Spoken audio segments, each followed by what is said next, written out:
പുരാണങ്ങളിൽ പരാമർശിച്ചിട്ടുള്ള കശ്യപ പ്രജാപതിക്ക് കദ്രുവിലുണ്ടായ 8 മഹാനാഗങ്ങൾ വാസുകി, തക്ഷകൻ, കാർക്കോടകൻ, ശംഖൻ, ഗുളികൻ, പത്മൻ, മഹാപത്മൻ, അനന്തൻ എന്നിവരാണവർ. ഇവരിൽ ശ്രേഷ്ഠൻ വാസുകിയാണെന്ന് കരുതുന്നു.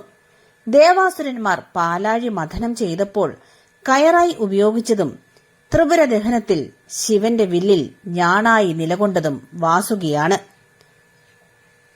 ആദിശേഷൻ എന്ന അനന്തൻ പാലാഴിയിൽ വിഷ്ണുവിന്റെ തൽപ്പമായി കിടക്കുന്നുവെന്ന് പുരാണം.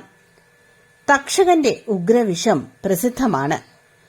പരീക്ഷത്തു രാജാവിനെ കൊന്നത് തക്ഷകനാണ്.